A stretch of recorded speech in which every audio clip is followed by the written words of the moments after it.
Hey guys, so we are back with another video. मैं हूं संजीव, ये है राघव। तो हम लोग फिर से हाजिर हैं आप लोगों के सामने एक नई वीडियो के साथ। और ये वीडियो है सरदार वल्लभ भाई पटेल के ऊपर। ये उनकी बायोग्राफी है made by doctor Vivek Bindra sir, जिनका आपको पता ही है जोश हर बार की तरह हाई और मोटिवेटेड रहते हैं। वो खुद भी कितना बाउंस बैक बोलते हैं। और तो इन्होंने बनाई है ये बायोग्राफी है सरदार पटेल जी के जीवन का जीवन परिचय हुआ इसमें पूरी तरीके से। तो वीडियो को शुरू करने से पहले इस वीडियो को लाइक करें, शेयर करें और चैनल को सब्सक्राइब करें। और हाँ, इंस्टाग्राम और फेसबुक के हैंडल भी अवेलेबल है हमारे। आपको डिस्क्रिप्शन में जाके हमसे जुड़ सकते हैं वहां जाके। आइए वीडियो चेक करते हैं, लास्ट में आएंगे अपने कमेंट से, ठीक है।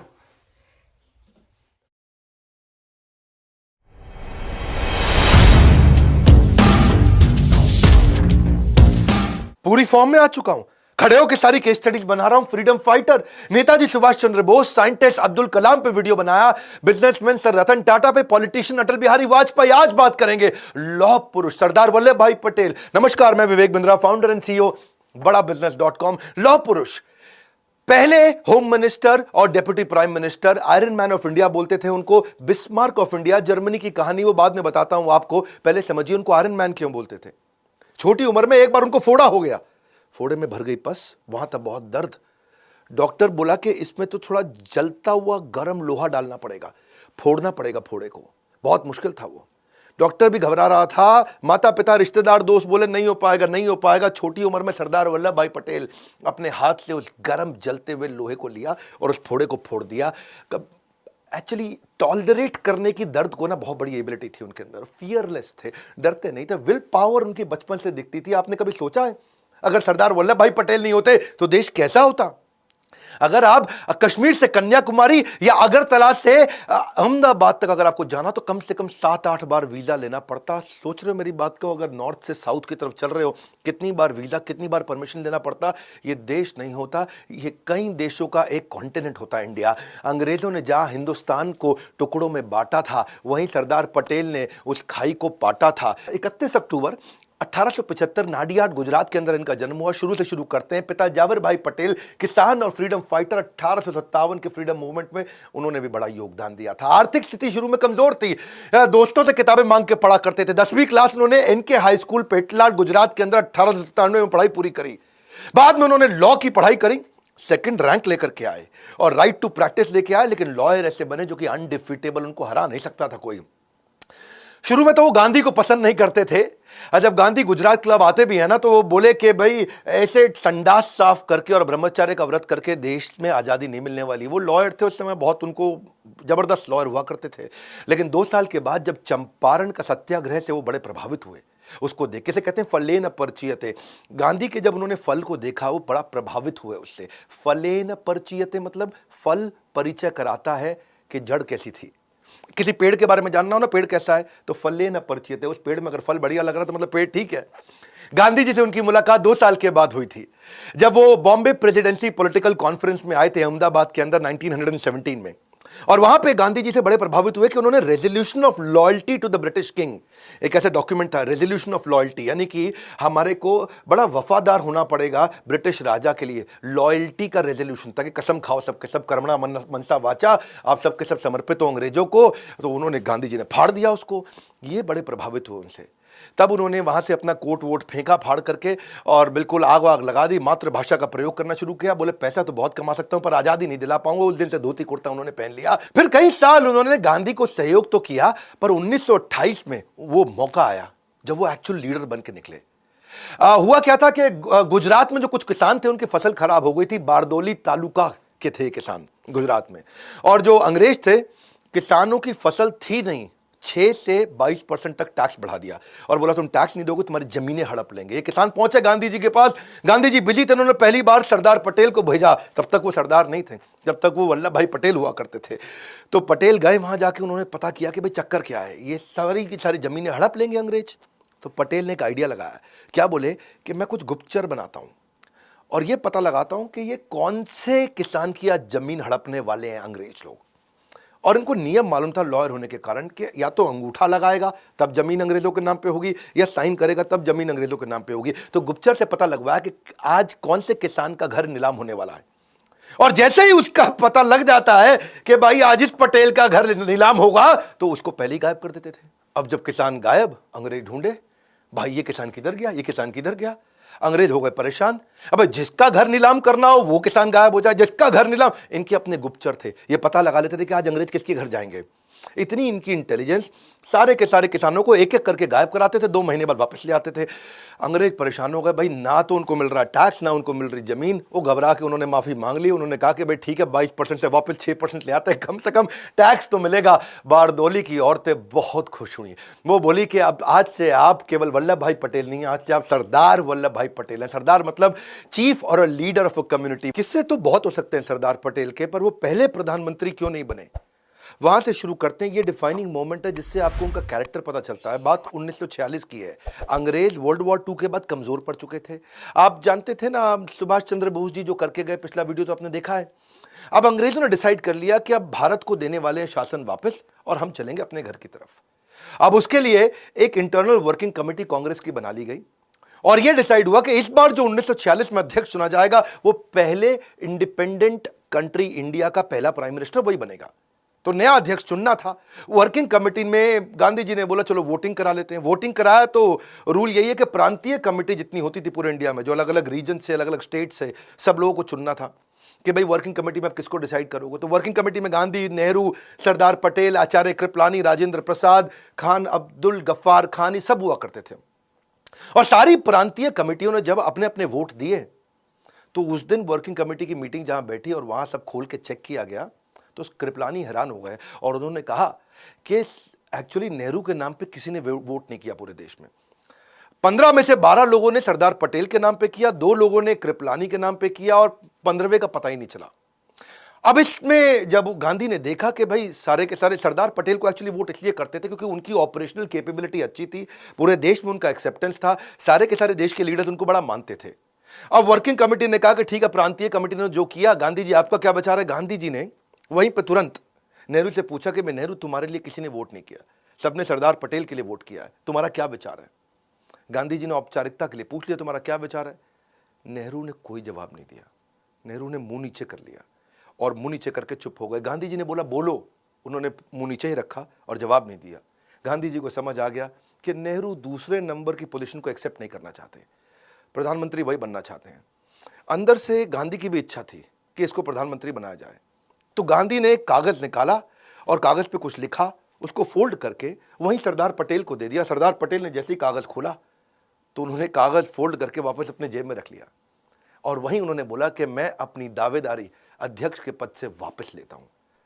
सब देखने लगे सरदार पटेल को, सब समझ गए कि गांधी जी ने मना कर दिया कागज पे लिख के और उन्होंने अपनी दावेदारी तुरंत वापस भी ले ली। अब बात यह है कि सरदार पटेल उस एकलव्य की तरह थे और गांधी उस द्रोणाचार्य की तरह थे जो अपने अर्जुन नेहरू प्राइवेटली उसी को आगे बढ़ाना चाहते थे। और नेहरू क्योंकि अध्यक्ष बनना चाहते थे, बाद में जब यह डिसाइड हो गया कि यही प्राइम मिनिस्टर बनेंगे आगे चल के, तो कुछ पत्रकारों ने आकर के पूछा भी गांधी से कि जब पूरा देश चाहता था कि सरदार पटेल को ही प्रधानमंत्री बनाया जाए, उन्हीं को अध्यक्ष बनाया जाए ताकि वो प्रधानमंत्री बने, क्या आपको विश्वास नहीं था सरदार पटेल की कैपेबिलिटीज पे। गांधी बोले नहीं, विश्वास तो पूरा है, लेकिन दूसरे नंबर का पोजीशन नेहरू एक्सेप्ट नहीं करते। तो बोले कोई बात नहीं, पूरा देश तो सरदार पटेल को चाहता था। बोले सरदार पटेल तो मेरी बात मान जाते हैं ना, नेहरू मानता नहीं। और नेहरू जो है ना, उसके साथ दिक्कत यह, अगर वो नहीं मानता और वो कांग्रेस तोड़ देता तो अंग्रेज उसका बड़ा फायदा उठा लेते। Nehru is the only English man, Nehru ही एक अकेला इंग्लिश मैन है हमारे देश के अंदर जो जाके अंग्रेजों के साथ बातचीत कर लेगा।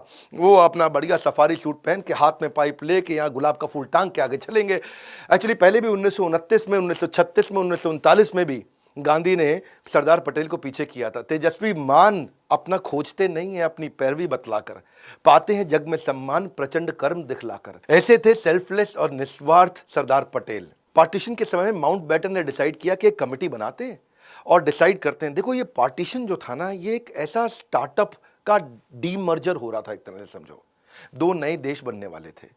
और जैसे समझो जब हीरो और होंडा अलग हुए तो डिसाइड करना था कि भाई हीरो के पास क्या जाएगा, होंडा के पास क्या जाएगा। वो डीमर्जर हो रहा है। मैन पावर किसके पास जाएगी, कैश इन सरप्लस किसके पास जाएगा, रिजर्व्स किसके पास जाएंगे, लायबिलिटी किसके पास आएगी, प्लांट किसके पास जाएगा, मशीनरी किसके पास जाएगी, ज़मीनें किसके पास जाएंगी। ऐसे ही माउंटबेटन ने डिसाइड करना था कि मेरे को यहाँ से भारत की तरफ से और पाकिस्तान की तरफ से, दोनों की तरफ से मुझको एक एक लीडर चाहिए इस मीटिंग में जो नेगोशिएट करेगा। पाकिस्तान की तरफ से मोहम्मद अली जिन्ना खुद ही सामने आ गए और मोहम्मद अली जिन्ना छोटी छोटी चीज़ों पे बहुत तंग करते थे। दकियानूसी, रूढ़ीवादी, गांव की चिड़चिड़ी, हर बात पर बहस करने वाली सास की तरह थे। और नेहरू जानते थे कि इतना नेगोशिएट हमारी तरफ से तो खाली सरदार पटेल कर सकते हैं, तो उन्होंने सरदार पटेल को आगे कर दिया। अब हर एक चीज़ पे बहस होने लगी। वो 3 महीने बड़े अजीबोगरीब गए। उन 3 महीनों में पाकिस्तान को उन्होंने बोला कि भाई तुमको आधा आधा कुछ नहीं देंगे, हर चीज़ का लगभग 80% हमको मिलेगा, 20% तुमको मिलेगा, तुम्हारा क्षेत्रफल भी छोटा है, तुम्हारी पॉपुलेशन भी कम है। और पाकिस्तान को अगर तुम्हें हम इतनी सारी फैसिलिटी दे रहे हैं तो हमारे कर्जे को भी तुम्हारे को अपने ऊपर लेना पड़ेगा। तो ये थे सरदार पटेल, जिन्होंने बड़ा अच्छा नेगोशिएशन कराया कि भाई कैश में सोना चांदी, डाक की टिकटें, पोस्टल रेवेन्यू स्टैंप, ये सब कैसे डिवाइड किए जाएंगे। 400 करोड़ रुपया उस समय भारत के पास हुआ करता था। तो जिन्ना ने बोला कि भाई आधा आधा कर दो, 200 तुम रखो, 200 हम रखेंगे। सरदार पटेल बोले नहीं, तुमको 75 करोड़ ही मिलेंगे क्योंकि तुम्हारी जनसंख्या और खर्च दोनों ही कम है हमसे, तो उसमें से 20 करोड़ तुमको अभी दे देंगे, 55 करोड़ बाद में दे देंगे। जिन्ना चालाक थे, एक मौका भी नहीं छोड़ना चाहते थे। बोले मुझको करेंसी प्रिंटिंग मशीन भी दे दो। सरदार पटेल बोले अपना देश बना रहे हो, हर चीज मांगोगे क्या, भिखारी हो, अपनी प्रिंटिंग मशीन खुद ही बना लो वहां पे जाकर के, तब तक जितने नोट चाहिए हमसे ले जाना, काम चला लेना। जिन्ना बोले कोई बात नहीं, चलो आईबी दे दो, अपना इंटेलिजेंस ब्यूरो मेरे को दे दो, उसको भी आधा आधा डिवाइड करेंगे। सरदार पटेल बोले भैया ऐसा है, सुनो, देश का बंटवारा हो रहा है, राज का, हमारे सीक्रेट्स का बंटवारा नहीं हो रहा। क्योंकि जानते थे सरदार पटेल अगर इंटेलिजेंस ब्यूरो उनको दे देंगे तो ये सारे हमारे इंटेलिजेंस ब्यूरो के राज लेकर के फिर हमको नुकसान करेंगे। माउंटबेटन जो थे वो बोले मेरे पास 2 गाड़ियां हैं, चलो उनको भी रख लो। एक गाड़ी सोने की थी, एक चांदी की थी। तो जिन्ना जो है अपना लाठी घुमाते हुए जा करके सोने की गाड़ी का दरवाजा खोले, उसमें जाके बैठ गए, सोने वाली तो हम ही लेंगे। सरदार पटेल देखिए यार, ये आदमी तो हर चीज में चिढ़ेगा। सरदार पटेल ने बोला नहीं देते तुमको, एक काम करो, चलो टॉस करो, सिक्का उछाल लो, हेड टेल, देखते हैं किसके हाथ में सोने की आती है चांदी की आती है। माउंटबेटन ने सिक्का उछाला और बोला हेड टेल। सरदार पटेल ने बोला हेड, तो वो जीत गए। सोने की गाड़ी भारत को मिल गई, चांदी की उनको मिल गई, भाई पाकिस्तान को।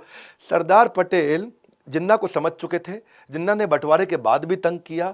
सरदार पटेल उनको एक साथ पैसा भी इसलिए नहीं दे रहे थे कि इनको एक बार में पैसा दूंगा तो ये बाद में मुझको तंग करेगा। तो 75 करोड़ में से खाली 20 ही दिया था। गांधी जी बोले बाकी पैसा उनको दे दो।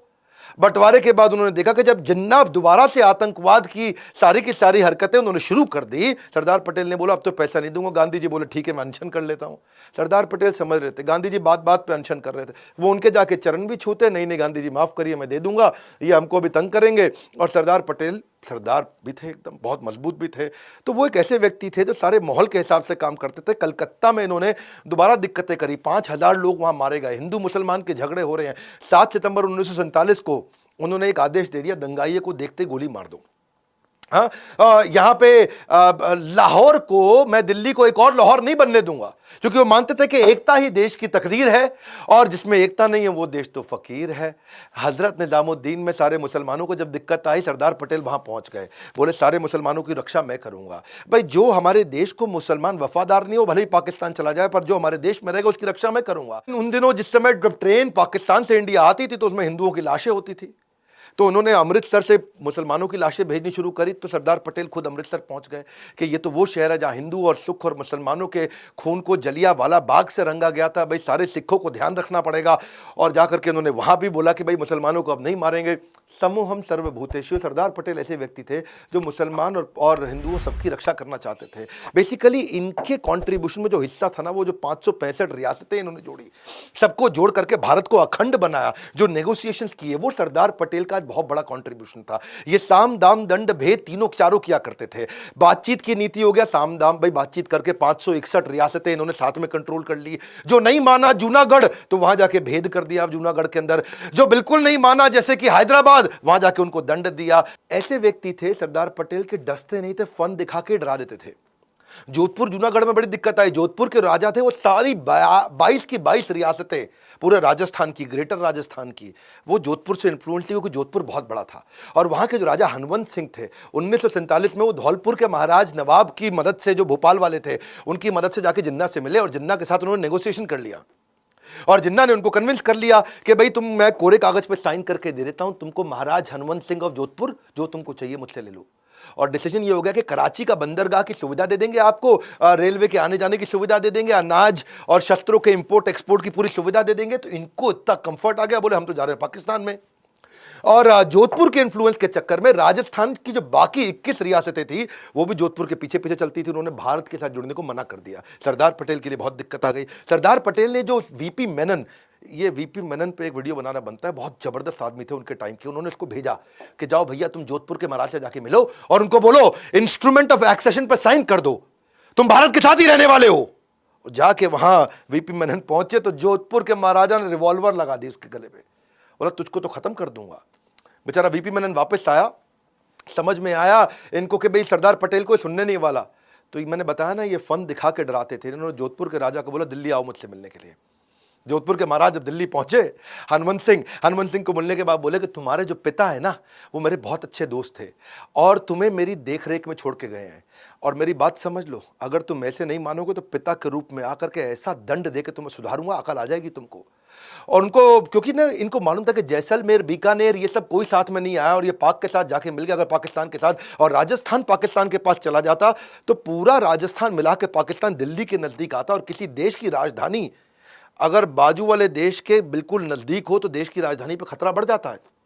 तो इन्होंने उनको समझाया जोधपुर के राजा को, भाई मेरी बात सुन, तेरे जो जनता है ना वो तेरा साथ नहीं देगी, सारी जनता तेरी हिंदू है, और पाकिस्तान के साथ जबरदस्ती जोड़ा तो जनता समेत मैं तेरे खिलाफ खड़ा हो जाऊंगा, खत्म कर दूंगा। तो नतीजा बाद में यही निकला कि इन्होंने साइन कर दिया, बोला ठीक है जी सरदार पटेल जी माफी मांगता हूं। सारी 21 रियासतें इनके साथ वापस आ गई। इधर पूरा राजस्थान कंट्रोल में आया, लेकिन गुजरात का जूनागढ़, वहां हो गई दिक्कत, क्योंकि जूनागढ़ में पॉपुलेशन तो हिंदू की थी, राजा मुसलमान था। वो बोला हम पाकिस्तान से मिलेंगे। बिना लड़े सरदार पटेल ने वीपी मेनन को फिर बोला जाओ भैया जूनागढ़ पहुंच जाओ, इस बार मैं लड़ूंगा नहीं। बिना लड़े कैसे करेंगे, इसे बोलते हैं कूटनीति। बोला राजा से मत मिलना, जागीरदारों से मिलो। ऊपर राजा है, नीचे जागीरदार है छोटे छोटे, उनसे जाके मिलो, उनको जाके भड़का दो और जाकर के क्या बोलो, उनको बोलो कि तुम्हारा मुस्लिम नवाब मुस्लिम मुल्क के चंगुल में तुम सबको फंसवा देगा। तुम सारे हिंदू हो, तुम्हारा नवाब मुसलमान, वो देश मुसलमान, तुम सब फंस जाओगे। जैसे ये बोला तो वहां विद्रोह चालू हो गया। सारे जागीरदार राजा को बोलने लगे, मुस्लिम नवाब को, वहां पे हम नहीं जाएंगे पाकिस्तान में। और बिना लड़े इन्होंने क्या बोला कूटनीति से, चलो वोटिंग करा लो। जब वोटिंग कराया गया 1948 के अंदर जूनागढ़ में, तो इंडिया के लिए उनसे पूछा किसको वोट दोगे, इंडिया में रहोगे कि पाकिस्तान में रहोगे। तो 1,19,000 लोगों ने भारत के लिए वोट किया, केवल 91 लोगों ने पाकिस्तान के लिए वोट किया।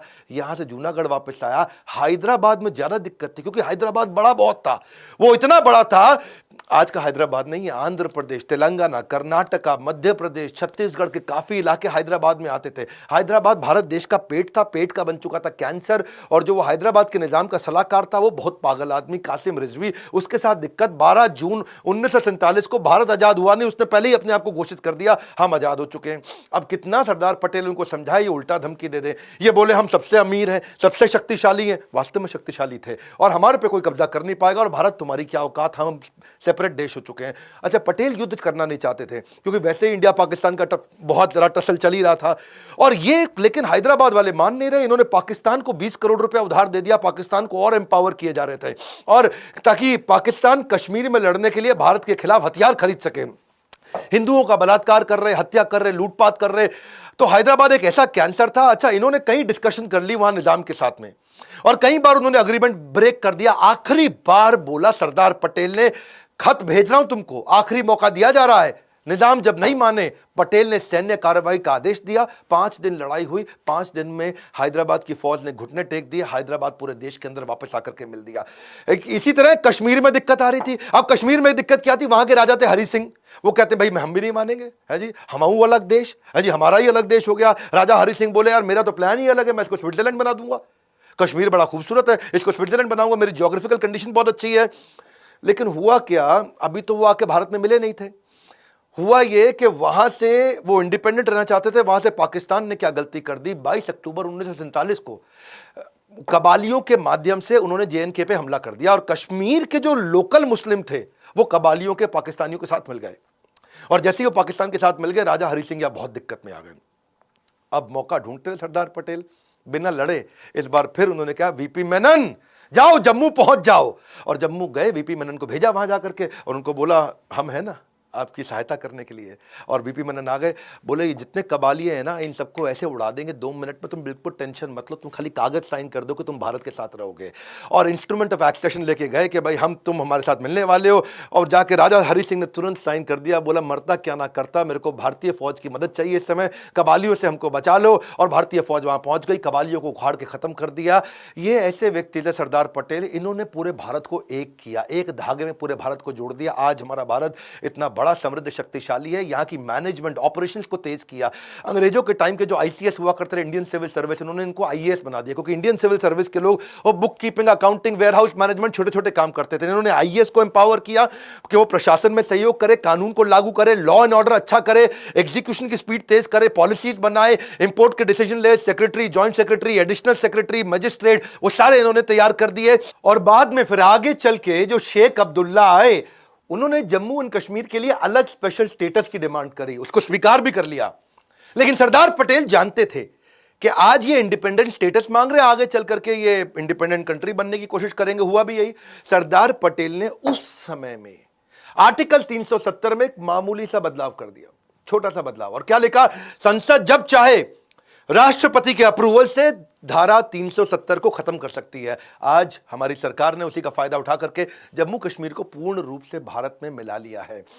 ये पैटर्न बेस्ड प्रेडिक्शंस कर लेते थे, चाइना के बारे में शुरू से समझ रहे थे। विदेश मंत्रालय सरदार पटेल के पास नहीं था, नेहरू के पास था, लेकिन ये फिर भी बिहेवियरल पैटर्न चाइना का ऑब्जर्व कर रहे थे कि चाइना का जो विस्तारवाद, यानी कि जो सिक्किम को, तिब्बत को, सबको एक्वायर करना चाहता है, उसके कंसिस्टेंट एफर्ट कर रहा है, सिक्किम भी मेरा हो जाए, तिब्बत भी मेरा हो जाए, ये सरदार पटेल पहचान रहे थे। पटेल ने बोला नेहरू को, ये कम्युनिस्ट पावर है, हम डेमोक्रेटिक हैं, इनसे दूर रहो, कम्युनिस्ट से दूर रहो। लेकिन नेहरू ने जाकर उनको प्रमोट कर दिया, चाइना को, यूनाइटेड नेशन सिक्योरिटी काउंसिल में, उनको परमानेंट मेंबर भी बना दिया। आगे चल के वही हुआ, 1950 में चाइना ने तिब्बत में भी अटैक किया, हजारों लोगों की क्रूर तरीके से हत्या करी, औरतों का बलात्कार किया, बच्चियों का बलात्कार किया, महिलाओं की ब्रेस्ट काट दी उन्होंने तिब्बत के अंदर, 22 धर्म गुरुओं को अरेस्ट करके उनको यातनाएं दी। पटेल पैटर्न बेस्ड प्रोडक्शन समझते थे, ये उनकी इंटेलिजेंस थी। 1962 में फिर से चीन ने हमारे पंचशील समझौते को तोड़ा और अक्साई चीन को उन्होंने आके अपने कब्जे में कर लिया। आज भी वो अरुणाचल प्रदेश, लद्दाख, इस सबको अपने कब्जे में तो लेना चाहता है। चाइना क्या कर रहा है? आज वीटो पावर का इस्तेमाल कर रहा है इंटरनेशनल लेवल पे हमारे खिलाफ। UNSC, United nation security council में हमारे को वीटो पावर ना मिल जाए, उसके लिए वो लगातार काम कर रहा है। जैश ए मोहम्मद के फाउंडर जो है मसूद अजहर, उसको इंटरनेशनल टेररिस्ट घोषित नहीं करने दे रहा। कश्मीर के मुद्दे में पाकिस्तान का फेवर कर रहा है। बहरहाल एक युग का अंत हुआ। मुंबई के बिरला हाउस में 15 दिसंबर 1950 को आपका देहांत हुआ, आपका देह अंत हुआ, आत्मा का अंत नहीं। आत्मा आज भी हमारे देश में बसती है। लंबी बीमारी के बाद दिल का दौरा पड़ने से सरदार पटेल हमारे बीच में नहीं रहे। देश के पहले राष्ट्रपति राजेंद्र प्रसाद का कहना है कि जब इंसान अपने पद से नहीं बल्कि अपने काम से प्यार करता है, वही सरदार पटेल बन पाता है। 31 अक्टूबर को उनके जन्मदिन को एकता दिवस के रूप में मनाया जाता है। जैसा सरदार पटेल चाहते थे कि भारत समृद्ध बने, वही इच्छा आज हमने भी बिल्ड करी है कि भारत समृद्ध और एम्पावर्ड बने। आज इस समय अस्त्र शस्त्र का समय नहीं रहा है। आज एजुकेशन, एंटरप्रेन्योरशिप और इकोनॉमी के दम पे देश मजबूत होता है और दुनिया से लड़ता है। आज वर्ल्ड वॉर टेक्नोलॉजी और इकोनॉमी के बेस पे चलती है, और वही हम चाहते हैं कि एजुकेशन, एंटरप्रेन्योरशिप और इकोनॉमी को बढ़ाने के लिए एवरीथिंग अबाउट एंटरप्रेन्योरशिप, एवरीथिंग, सब कुछ हमने सारे देश के पावरफुल बिलियनियर प्रोफेसर्स के साथ आपको दिया है। आप फोन करिए, बोर्ड लाइन नंबर में पता करिए। एवरीथिंग अबाउट एंटरप्रेन्योरशिप इतना अफोर्डेबल हो गया है कि आप आज वास्तव में हमारे कंटेंट को कोई बीट नहीं कर पा रहा है। जो आकर के हमारी ऐप पे कंटेंट कंज्यूम कर रहा है, गेम चेंज कर रहा है। बहरहाल फ्री वीडियोस में फिर भी देता रहूंगा। कौन सी स्पोर्ट्स पर्सनालिटी पे, आप मैरी कॉम पे, सचिन तेंदुलकर पे इनका जन्मदिन आने वाला है, या इंटरनेशनल पर्सनालिटीज पे Warren Buffett, Steve jobs, Bharat में कई व्यापारी बहुत बड़े हैं, अंबानी है, राधा कृष्ण दमानी है, आनंद महिंद्रा है, लक्ष्मी मित्तल है, उदय कोटक है। किसके विषय में आप वीडियो देखना चाहते हैं? कमेंट बॉक्स ये आपका है, ये आपके लिए है। मैं हजारों कमेंट्स चाहता हूं, जिसके ऊपर ज्यादा लाइक्स आए, जिस पे ज्यादा वोट आए, मैं उसी के ऊपर नेक्स्ट वीडियो बनाऊंगा। खड़े होकर पूरी एनर्जी के साथ आ चुका हूं। सरदार पटेल के इस वीडियो को पूरे देश में फैलाइए, अपने बच्चों को जरूर दिखाइए, अपने एम्प्लॉयज को दिखाइए। ऐसे थे सरदार पटेल जो अकेले अपने विजनरी दम पे पूरे भारत को आज एक किया। आज इतने वीजा ना लेने पड़ते हमको, कश्मीर से कन्याकुमारी, हमें अहमदाबाद से अगरतला, अगर सरदार पटेल ना होते। हमारे साथ जुड़े रहने के लिए, इस वीडियो को शेयर करने के लिए मेहनत करता हूं, बहुत मेहनत करता हूं, लाइक करके थोड़ा सा उत्साह बढ़ाने के लिए आप सबका हृदय की गहराइयों से प्रेम पूर्वक बहुत बहुत धन्यवाद। ओके, वीडियो गई एंड और बहुत ही अच्छी वीडियो थी। हम काफी कुछ जानते थे इनके बारे में, पहले भी जानते थे, पर थोड़ा सा और जानने को मिला। कुछ चीजें जो मिस थी वो हमें पता लगी। शुरुआत हुई थी कि भाई उन्हें जैसे फोड़ा हुआ था, वहां से स्टार्ट की वीडियो, और लास्ट में कैसे इनका अंत हुआ बिरला हाउस में मुंबई में जो है। तो ये पूरी कहानी इंसिडेंट इनका इस तरह से, इसका इंट्रोडक्शन ही इस वीडियो का ऐसे हुआ कि वो छोटे से मतलब छोटे किशोर अवस्था में मतलब उनको फोड़ा हो गया था। तो जो डॉक्टर थे उस टाइम के, जो वैद्य होते हैं शायद, शल्य चिकित्सक जो भी होते हैं, फिर फोड़ा था तो उन्होंने बोला था कि इसके अंदर गर्म सरिया डाल दो। तो भाई किसी की हिम्मत कहाँ होगी, छोटा सा बच्चा, कोई भी, और आजकल बच्चे इंजेक्शन नहीं ले पाते, वो बहुत बड़ी बात है यार। तो उन्होंने खुद से डाल दिया, इसलिए उनका नाम पड़ा लौह पुरुष। ऐसा था। और सर ने तो बताई है, बाकी वीडियो की हम क्या डिस्कस करें। बहुत ही अच्छी वीडियो थी, इन्होंने बहुत सारी चीजें बताई, जैसे नेहरू जी के बारे में बताया कि मुंह बना लिया था उन्होंने, कैसे उन्होंने मुंह बना लिया था जब वोटिंग हुई कि भैया कौन बनेगा। गांधी जी को पता था उस टाइम की शायद, मगर इनको नहीं मिला, इनको तो मुंह बन जाएगा, लेकिन ये थोड़े से, हाँ ये थोड़े वैसे ही समझ जाएंगे, मैं बोलूंगा। पर वही बचकानी हरकत है। अभी आपको पता है कि कश्मीर का जो मुद्दा है वो भी नेहरू जी की देन है, सबको पता है। पूरी बात करेंगे लास्ट में, पहले यहाँ से कर ले बात कि इन्होंने क्या क्या थे, इन्होंने कैसे बैरिस्टर बने, रैंक 2 सेकंड आए थे, सेकंड रैंक लाए थे, जैसा कुछ था। उसके बाद इन्होंने पहले गांधी जी को पसंद नहीं करते थे कि क्या कर रहे हैं सब, क्या तमाशा है। बाद में जब सत्याग्रह उनका आया तो काफी प्रभावित हुए, फिर उनसे जुड़े, फिर अपने सारे कपड़े उपड़े फेंक दिए जब इंडिया को पूरा बोला गया कि भैया ब्रिटिश राज के अंडर में रहो। और गांधी जी ने जो फाड़ दिया था पर्चा, इस पर लिखा था कि भाई इंडिया जो है, मतलब हम लोग उनके प्रति अपने वफादारी दिखाएं, ठीक है, अंग्रेजों के प्रति। तो तब से और इम्प्रेस हुए और फिर जुड़े, अपना कोट वोट त्याग दिया, धोती कुर्ते मांगे। और भाई इंटेलेक्चुअल तो था ही यार, भाई वकील आदमी लोग तो होते ही हैं वकील, शायद इसीलिए वो बहुत ज्यादा विजनरी थे। उनको पता था कि फ्यूचर में क्या हो सकता है, क्या कॉन्सिक्वेंसेस फेस करने पड़ सकते हैं अगर हमने ये चीज अभी करी तो। उसके बाद जो बाढ़ डोली का किस्सा बताया इन्होंने, गुजरात का बहुत ही फेमस किस्सा है कि अंग्रेज आते थे, गायब हो जाते थे लोग, गाँव ही गाँव गायब पूरा, जब कुत्ते भौंक रहे हैं, जब कोई होगा नहीं तो किसके तो ये तरीका इन्होंने अपनाया था। बाकी तो भाई फिर इसके बाद आगे बड़ी कहानी, फिर जो मेन जो असली एकदम स्टार्ट हुआ, जो मेन रोल शुरू हुआ वो इंडिपेंडेंस के बाद जो हुआ, इनको जो सबसे ज्यादा माना जाता है 567 रियासतें या 65 रियासतें, सबको जोड़ना एक बहुत ही बड़ी बात है, पूर्ण भारत बनाना। आप सोच रहे हो कितना मतलब टफ काम होगा। आजकल हम कश्मीर के लिए कितना लड़ रहे हैं। अच्छा, जूनागढ़ की प्रॉब्लम, हैदराबाद की प्रॉब्लम, आपका गोवा भी बाद में आया, वो भी नहीं था। अब यार बहुत बड़ी बड़ी काम किए इन्होंने यार, मतलब सर बता रहे थे कि अगर सब एक नहीं होते हम लोग तो हमें वीजा लेना पड़ता है, बिल्कुल लेना पड़ता है। पाकिस्तान कैप्चर कर लेता भाई राजस्थान पूरा, वाकई में बात हकीकत है, तो पढ़े हुई इफेक्ट है सब कि भाई जोधपुर जो इन्फ्लुएंस में था उसके इन्फ्लुएंस में बाकी रियासतें थी। जब मेन चला जाएगा तो बाकी भी वो भाई बोलता ना कि यार जो इनसे इन्फ्लुएंस होता है वो चले जाते हैं। सोचो हमारा कैपिटल कितने पास आ जाता है अगर ऐसा होता तो, पर ऐसा हुआ नहीं। और फिर वो कश्मीर वाला मुद्दा भी, कश्मीर वाला मुद्दा तो भी डिटेल में बात करेंगे, इसलिए हमने छोड़ा हुआ है। रुको जरा सब्र करो ठीक है। उसके बाद ये था पूरी बात। और हैदराबाद के निजाम की घटना है जो पूरी उन्होंने भाई साहब 20 करोड़ रुपए दिया था पाकिस्तान को भैया, क्योंकि वही बात है भाई, रिलीजन वाला फेथ वाला सिस्टम है।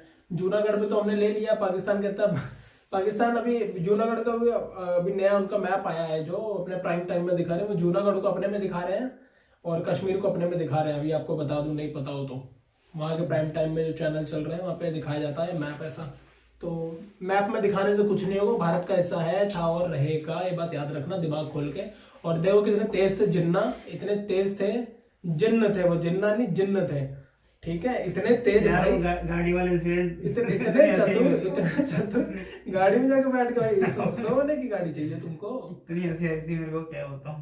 तुम सोने की गाड़ी लो, सोने की मत लो। बिल्कुल, हाँ समझ में। बहुत भाई विजनरी लीडर इंडिया के पास थे और बहुत ही अच्छा इस्तेमाल किया गया। Deputy prime minister of India एक तरह से ना। हाँ बिल्कुल। और गृह मंत्री सोचो कितने उस टाइम विवाद चल रहे थे। 48 का युद्ध भी शायद हुआ उसी टाइम और पाकिस्तान से हुआ था। कबायलियों वाला हिसाब पूरा। और इंडिया में इतने सारे लोग हैं, ट्रेनें भाई कट कट के जा रही थी इधर से, लोग थे यार, वो कोई गाय भैंस नहीं थी, गाय भैंस भी क्यों मारनी, जानवर भी नहीं वहां मारनी से थी। हिंदू कट के आ रहे थे, यहाँ से मुसलमान लोगों को काट के भेजा जा रहा था, इसमें क्या था यार ये सब बताओ। प्यार से कर लेते सेपरेशन से, इतना हेट क्यों? वही हेट आज भी पनप रहा है, आज भी है वो हिंदू मुस्लिम रिलीजन पे जो हेट फैलाया गया ना, वो अभी भी है। और मेरे को उम्मीद नहीं है कि वो खत्म होगा जब तक लोग इतने ज्यादा मैच्योर या फिर इतने ज्यादा दिमाग वाले होंगे नहीं। क्योंकि कोई ना कोई पक्ष ऐसा कुछ ना कुछ कर देगा कि आपको खिलाफ आप हो जाओ, क्योंकि हम दोनों की आइडियोलॉजी अलग है, सोचने का तरीका, पूजा पद्धति काफी कुछ अलग है, तो होता है। चलो वो तो छोड़ो, रहने दो। अब आते हैं मेन कश्मीर के मुद्दे में। जो नेहरू जी ने गोबर किया है, जो गोबर किया, मैं बता रहा हूँ आपको, गोबर किया ना उसमें, उन्होंने गोबर कर दिया भाई। आज तक अगर ये इकलौता, तो पता इकलौता केस था जो नेहरू जी ने कहा था चलो ये मैं हैंडल करता हूँ, बाकी सारे सरदार पटेल कर रहे थे हैंडल, और एक ही हुआ उसमें गोबर कर दिया, हक दिया बोलते हैं ना जिसे। इतना बेकार किया कश्मीर हमारे पास होता, बिल्कुल ये कर लेते, कुछ ना कुछ कर, बिल्कुल ये कर देते। तब भाई तेरा एक्सपीरियंस कैपेबिलिटी थी इनकी, बोल रहे हैं वो, उनकी सुननी नहीं। उन्होंने बोला कि भैया यूएन में मत जाओ लेके, यूएन में मत जाओ लेके, हम तो यूएन में जाएंगे सिगरेट पीते हुए, जो क्या सिगार पीते हुए या फूल लगा के। मेरे को इसीलिए बस गुस्सा आता है। सिर्फ कश्मीर विवाद पे नेहरू जी तुम मैं पसंद नहीं करता हूँ, सिर्फ इस विवाद को अगर देखो। वैसे ठीक हो तुम लोग, तुमने भी अपने हिसाब से बहुत कुछ आपने किया होगा, तुम वर्ड तो गलत है, आप ही बोलेंगे हम आपको, क्योंकि भाई इतना आपने कुछ करा तो है ही, पर जो मेन मेजोरिटी जो देखती है ना दुनिया, वो फेलियर पे ज्यादा ध्यान देती है, वो ये बहुत ही बड़ा फेलियर है। आपको एक काम दिया गया था उस टाइम, आपने वो भी नहीं किया। वो तो अच्छा हुआ कि उस टाइम सरदार पटेल की थोड़ी बुद्धि, शायद विजनरी थे, तो बिल्कुल 370 में बताओ क्लॉज जुड़वा दिया उन्होंने, नहीं होता तो कैसे करते, अब टेम्पररी बनाया उनकी वजह से, प्रेसिडेंट की सहमति से ये हटाया। इसमें बी आर अम्बेडकर जी का भी बहुत बड़ा हाथ है, उनको नहीं भूलना चाहिए। उन्होंने भी मना किया था कि ऐसा मत करो ये सब मत करो, पर माना नहीं कोई। ये दोनों लीडर्स बहुत विजनरी थे, मानना पड़ेगा ये बात। और पहले उन्हें पता था कि पाकिस्तान की जो हरकत है ना, जिन थे उनके अंदर कभी भी जिन निकल सकता है किसी भी चीज का, उसका इलाज पहले ढूंढ के लगा दिया था इन्होंने। वो मतलब जिन्ना एक तरीके देखा तो बड़े मैं उनकी इंसल्ट नहीं कर रहा, बट वो थोड़े से अजीब से थे, क्योंकि यार जब पॉपुलेशन कम है तो पार्टी तो कम मिलेगा ना। ईमानदारी कहते हैं ना उसको, ईमानदारी और प्रोपोर्शन तो शैतानी में क्या फर्क है? प्रोपोर्शन तो वही पॉपुलेशन के अकॉर्डिंग मिलेगा ना पैसे में। लेकिन 65 करोड़ रुपए दिए थे आपको, तब जाकर आपके ऊपर ये तिरपाल आई थी। समझ रहे हो आप? और सरदार पटेल जी ने दिमाग भी लगाया था उस टाइम की 20 करोड़ पहले दिए थे, उसके बाद बाकी वो भी नहीं देना चाह रहे थे, क्योंकि गांधी जी फिर अनशन, तो गांधी जी ने यार इतने अनशन किए हैं कि भाई थोड़ा सा आप रुक जाते तो क्या हो जाता। चलिए कोई नहीं, वो तो आप उस टाइम थे, आप लोग क्या, आप किस नजरिए से देख रहे हो हमें तो पता नहीं, तो फील भी नहीं कर सकते, हम सिर्फ सुन के हम एहसास कर रहे हैं। क्या पता उनके हिसाब से उस डिसीजन उस वक्त सही हो, हम सिर्फ कमेंट ही कर सकते हैं। तो हमारी औकात तो नहीं है आपके बराबर बोलने की आपने जो कुछ किया, पर हमको लगता है कि यार आपको नहीं करना चाहिए था आज के हिसाब से, अगर मैं सोच के देखूं तो, क्योंकि काफी लॉन्ग रन में नुकसान हुआ भारत को कश्मीर मुद्दे पे, और आज भी हो रहा है। इकलौता मुद्दा है जो बोलते हैं कि वर्ल्ड वॉर 3 करवा सकता है इस एरिया में, या फिर न्यूक्लियर वॉर कर सकता है, कश्मीर है। सोचो, तो पहले इतने क्लियर, या तो आप देख कश्मीर के राजा जी को स्वर्ग बनाना था, पहले उनसे पहले मिल लूं, पहले उनको रुको जरा, उनसे भी बात कर ले। राजा हरि सिंह, हिंदू राजा, पॉपुलेशन मेजोरिटी मुस्लिम आबादी, ठीक है, आबादी को बोला गया कि भैया मुस्लिम मेजोरिटी में जाओ, और राजा थे, क्योंकि राजा ही मेन होता है एक्सेशन पे जो साइन करता है, इंस्ट्रूमेंट ऑफ एक्सेशन जिसे कहते हैं, कि हम आपको विलय पत्र, विलय संधि कहते हैं हिंदी में, कि मैं अपना ये पूरा इलाका है भारत में मिला रहा हूँ, ये भारत के अंडर में गया, तो उसे साइन, तो हमने जूनागढ़ वालों से भी साइन करवाया और इनसे भी साइन कराया, लीगली हमारे पास है। और यूएन में जब गए नेहरू जी लेके इस मुद्दे को, यूएन में गए, यूनाइटेड नेशन में, कि भैया देखो ये कबायली घुस गए, हमने कहा, तभी वो एलओसी बन गई, क्योंकि यूएन ने बोला कि अभी जिसकी जहां फोर्सेज है वो वहीं रुक जाए, नहीं तो भारत उसी वक्त कैप्चर कर लेता पूरा। लेकिन नहीं, वो यूएन में जाना सबसे बड़ी गलती साबित हो गई। वो एक अच्छे, नेहरू जी गए एक्चुअली में एक अच्छे उसके लिए, कि यार देखो हम पे इसने अटैक करा है, हमारे अंदर है, समझ रहे हो आप, क्योंकि वर्ल्ड लीडर थे, अंग्रेजी बोलते थे, गोरे चिट्टे थे, मुंह में सिगार लगाते थे भाई। तो भाई था ही, भाई देखो भाई, इंग्लिश आज भी कितने लोग जानते हैं भारत में, बहुत बड़ी संख्या जो नहीं जानती है, बहुत लोग जानते भी और बहुत लोग नहीं भी जानते। तो सोचो उस टाइम का भारत, वो भाई कितनी बड़ी बात है। फिर इसलिए भी उन्होंने दिया, खैर वो तो सरदार पटेल भी जानते होंगे अगर बैरिस्टर थे तो, वो सिर्फ इसलिए किया कि भाई कांग्रेस ना टूट जाए। और पहली बात तो ये जो बात की है सबने कि कांग्रेस ना टूट जाए, गांधी जी ने खुद बोला था कि ना मेरा अब उद्देश्य खत्म हो चुका है, इंडिपेंडेंस हो गई है इंडिया की, मैं चाहता हूँ कि कांग्रेस को विघटन कर दिया जाए, तोड़ दिया जाए कांग्रेस को। ये गांधी जी के वाक्य हैं, ये सब डॉक्यूमेंटेड है। पर गांधी जी की सारी बातें करती है कांग्रेस, पर ये बात नहीं बोलती कि उन्होंने ऐसा बोला था। गांधी जी को खाम का विलन बनवा दिया, ठीक है, कई लोगों की नजरों में उनको ऐसा बना दिया कि यार क्या है वो, क्या कर दिया। उन्होंने बोला था कि भाई हटाओ, वो शांति से चाहते थे, मतलब दो औलादे हैं तो यार लड़े ना, शांति से कर दें। पर वो जितना ज्यादा झुकने लगे थे लोगों को उससे दिक्कत होने लगी थी कि यार कितना आप झुकेंगे। पूरा विवाद था, फिर कश्मीर मुद्दा ऐसे शॉर्ट आउट किया इन्होंने। फिर 1950 में इनका निधन हो गया था और 31 अक्टूबर को बोलते हैं इनका बर्थडे है, जो उसको मनाया जाता है। और इन्हीं के नाम पे अब गुजरात में आपको पता है यूनिटी स्टैचू, दुनिया का सबसे बड़ा स्टैचू नरेंद्र मोदी सरकार में बनाया गया है। क्या नाम है उस जगह का, आप बताना, मेरे दिमाग से उतर गया उस जगह का नाम, बड़ा अच्छा नाम है, एक टापू है उधर कहीं छोटा सा, उसके ऊपर है। तो दुनिया का सबसे बड़ा स्टैचू, आप गर्व करें भारत में, बहुत ज्यादा विशाल है, मतलब एक तरीके से आप एकदम वंडर फील करोगे। दुनिया का सबसे बड़ा स्टैचू है, सबको विजिट करना चाहिए वहाँ पे। बिल्कुल आप जाएं और देखें। नाम याद नहीं आ रहा है, बता रहा हूँ उस जगह का नाम, केवड़िया है शायद, केवड़िया नाम है उसका जगह का, याद आ गया, देखो मेरे को ऐसे याद आता है मुझे, केवड़िया नाम है उस जगह का, वहां पर है। और आप जाएं उसको विजिट करें, उनको देखें, उनके बारे में जानने को भी मिलेगा आपको। और उस स्टैचू को बनाने के लिए हम लोगों ने सबसे लोहा मांगा था किसानों से, सब लोगों ने डोनेट किया भारत के। और काफी विवाद भी हुआ था इसको लेकर, लेकिन देखो विवाद तो इन सब चीजों पे होता है, खैर वो मसला नहीं, क्योंकि ये सब जितने भी इन्वेस्ट किया हुआ है ना, जितना भी वो सब रिकवर हो जाएगा कुछ में। आ जाएगा यार भाई, आ जाएगा इन्वेस्टमेंट, ठीक है, एक टूरिस्ट स्पॉट भी बन गया है वहाँ की, सब होना चाहिए यार भाई, ऑब्वियसली बात है, महान पर्सनालिटी है, इन सबको मतलब ट्रिब्यूट देना बनता है अपने हीरोज को। बिल्कुल हीरोज है, और मैं तो कहता हूँ सबको जानना भी चाहिए लोगों के बारे में यार, क्योंकि लोगों ने बहुत कुछ किया है, जो तो हम लोग आज इस हालात में है, इतने अच्छे हालात में, हम और आप इन लोगों की वजह से। इन लोगों ने कितने सेक्रीफाइसेस की, मेहनत की, क्या नहीं किया है। ये उस टाइम का भारत की बात हो रही है जब भाई हम लोग सुई भी नहीं बना रहे थे, आप समझ रहे हो कितना स्ट्रगल था, एक एक चीज खरीद रहे थे। मैं तो ये सोच रहा हूँ, इतने सारे प्रांत थे उस टाइम, इतनी सारी जगहें थी जिनको जोड़ा, अगर एक भी रह जाती तो हम लोग सोचते कि अच्छा इंडिया का पार्ट काश। हाँ बिल्कुल ऐसा ही होता है, हम लोग ये सोचते कि यार अबे यार अब कैसे जाए। अब हैदराबाद, अगर हैदराबाद भी उस टाइम सर ने बताया कि काफी कितना बहुत बड़ा था, मैसिव था, अलग अलग इलाके थे, छत्तीसगढ़ का, तेलंगाना का, ये सब का कुछ इलाका इनका तो काफी बड़ा था। और हैदराबाद के निजाम का तो खैर फेमस है, कह रहा था हम अलग कंट्री हैं, बना दिया अलग कंट्री, बन गए, नहीं बन पाओगे भाई। और आप एक खुद बताओ, जो ऐसी बात करता है नॉनसेंस वाली बात, जो भी कंट्री होती है लैंड लॉक्ड हो जाती है, आप डिपेंड किस पे करते हैं फिर? अब पाकिस्तान के हवाई जहाज से भी आता, अगर मैं कह रहा हूँ चलो आप, अगर उस टाइम की बात है, अगर पाकिस्तान तो हवाई जहाज के अलावा आ ही नहीं सकता था, क्योंकि वो बीच में है, समुद्र का इलाका नहीं, तो आ नहीं सकता, तो भारत के टेरिटरी के अंदर पहले घुसता हवा में, फिर आता ना तुम्हारे पास, और तुम्हें लग रहा है हमारे देते हैं, कैसे पॉसिबल ही नहीं है। वही तो मैं कह रहा हूँ, कैसे चारों तरफ तक इंडिया है, चारों तरफ इंडिया, तुम्हें कभी भी घेर सकते थे, कोई फायदा ही नहीं था। लॉजिक ये तो बिना मतलब की बात यार, ये सब वही सबको ना। कश्मीर को भी अगर आज की डेट में अलग कर दिया जाए, एक सिनेरियो बता रहा हूँ, वैसे होगा नहीं मैं बता रहा हूँ, पर फिर भी अगर उसे ना पाकिस्तान ले ना भारत कहीं रखे, इंडिपेंडेंट कर दिया जाए ना उसको, वो सर्वाइव नहीं कर पाएगा, क्योंकि उसको अपने रिसोर्सेज वहां के जो लोग रहे, खाना क्या, बर्फ में क्या अनाज उगता है, बर्फ में अनाज उगता है, कितने फर्टाइल लैंड है तुम्हारा, बताओ, आप खुद बताओ, क्या सेब खा के जियोगे बस जीवन भर?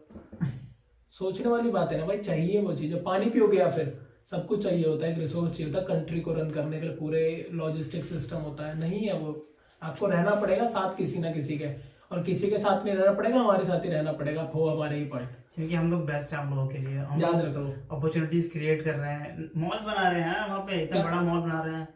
तो नेहरू जी, और एक और सबसे बड़ी गलती नेहरू जी की, भैया आपका सही बता रहा हूँ, आपकी आत्मा को भगवान शांति दे, पर आपने जो वीटो पावर दिलवा दी ना चाइना को, बहुत ही बड़ा, मतलब आपने हिंदी चीनी भाई भाई बोल बोल के वीटो पावर यूएन ने इंडिया को ऑफर की थी उस टाइम, तुमको क्यों दिलवा दी? बता तो रहा हूँ, उन्होंने कहा कि हमें जरूरत नहीं है, आप चाइना को दे दीजिए, सपोर्ट कर दिया चाइना को, तो चाइना को दे दिया, और आज वही चाइना ये सब कर रहा है। और यूएन में जब भारत को रिजोल्यूशन लाना है तो उसे अपने वीटो पावर से काउंटर कर देता है, गिरा देता है। वीटो पावर होते हैं 5 देश के पास जो परमानेंट मेंबर्स हैं, उसमें चाइना भी एक है। और जब भी भारत कोई मसूद अजहर को जैसे लाए थे कि भाई हम इंटरनेशनल टेररिस्ट बनाएंगे, पास सबने दे दिया था, इसने वीटो कर दिया था। एक वीटो से पूरा प्रस्ताव गिर जाता है, उसको बात नहीं होती फिर उस पर।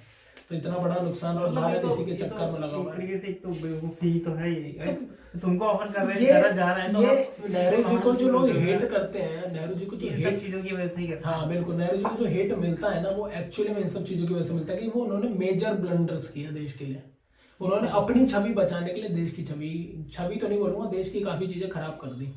उनको विजन था ही नहीं, या वो सोचे ही नहीं उस टाइम, वो उसमें रह गया कि यार हम लोग फ्रेंड को, उनका ये पता, उनका मोटिव ये रहा होगा कि हम लोग प्यार से करते हैं भाई, कोई सगा नहीं होता, याद रखना, समय बदलता है। जमीन के लिए लोग क्या क्या कर डालते हैं। और चाइना तो यार उस टाइम भी कैप्चर करता हुआ आता, तिब्बत भी नेहरू जी ने कहा कि हाँ ठीक है कोई बात नहीं, मना कर रहे थे इनको कि भैया आप कुछ करो, नहीं, साइन करके दे दिया कि हमें कोई दिक्कत नहीं, हम मानेंगे तिब्बत को तुम्हारा पार्ट। किया था ना आपने, ऐसा मैं गलत बोल रहा हूँ? कितने बड़े बड़े अपने, तिब्बत अगर होता तो चाइना हमारे बॉर्डर पे नहीं होता आज, तिब्बत से हमारा बॉर्डर होता, और तिब्बत में होते थे बौद्ध लोग, जो अभी दलाई लामा है वहीं से भाग के आए थे भारत में, जब हमें शरण दे रखी है धर्मशाला में उन्हें, सोचो तो कितने बड़े बड़े। अब वो लोग शेयर करते चाइना से बॉर्डर, अब चाइना आ गया हमारे लद्दाख रीजन पे, लद्दाख में तिब्बत के थ्रू, तिब्बत क्या लद्दाख में अक्साई चीन ले गया, वो रोक लिया तुमने भाई। इतने बड़े बड़े अपने ब्लंडर किए ना देश के, मतलब तमाचा सा लग गया हमारे देश को बिना मतलब का। तो भाई इसीलिए आपको हेट मिलता है। बाकी आपने, मैं नहीं कह रहा, कुछ अच्छे काम भी होंगे आपके, पर बहुत लोगों को ऐसा पता भी नहीं होगा कि नेहरू जी ने इतने सारे ब्लंडर्स करे हुए हैं। मैं चाहता हूँ कि आप लोग पढ़े इन सब चीजों के बारे में, फिर डिसाइड करें कि आप लोगों का कहना क्या है। मेजर ब्लंडर्स है, पर्सनैलिटी वो जो भी थे, अच्छे होंगे बुरे होंगे, हमें कोई कुछ कमेंट वैसा नहीं करना, पर हम भी मानते हैं कि हम मेजर ब्लंडर्स थे। अगर मैं देश के नजरिए से देखूं तो मुझे किसी पर्सन की भक्ति करने में कोई शौक नहीं है, मैं किसी भी पर्सन की भक्ति नहीं कर सकता अगर देश का नुकसान है। कल को मोदी जी का वजह से भी बहुत बड़ा नुकसान होगा तो हम बोलेंगे ये गलत किया है, देश सबसे या बड़ा किसी, हाँ किसी आदमी से कोई फर्क नहीं पड़ता, आते जाते रहेंगे, प्राइम मिनिस्टर पहले आए आखिरी, ऐसे चलता रहेगा, ठीक है, हम लोग भी नहीं रहेंगे। पर जो ब्लंडर्स किए ना वो रिपीट ना हो आगे फ्यूचर में, और जो उन्होंने किया वो सुधारने की कोशिश की जाए। ठीक है, बात यहीं तक करते हैं खत्म। काफी बड़ी वीडियो हो चुकी है डिस्कस करते हुए, ऐसा टॉपिक है कि भाई बहुत कुछ बोल सकता है, हर हिंदुस्तानी बोल सकता है इसमें। तो करते हैं, वीडियो को रोकेंगे यहीं पे, मिलेंगे आपसे नेक्स्ट वीडियो में। जाने से पहले इस वीडियो को लाइक करें, शेयर करें और चैनल को सब्सक्राइब करना तो बिल्कुल ना भूलें। और अब सोशल मीडिया पे भी अवेलेबल है हम लोग, आप इंस्टाग्राम और फेसबुक पे जाके हमसे जुड़ सकते हैं, लिंक मिलेगा उसका आपको डिस्क्रिप्शन। और आप लोग कोई वीडियोज हमसे रिएक्ट करवानी हो तो आप उसका लिंक या बस उसका नाम लिख दें और कमेंट में, हम लोग उस पर रिएक्ट करने की पूरी कोशिश करेंगे। बिल्कुल, मिलेंगे आपसे नेक्स्ट वीडियो में। Till then take care, bye.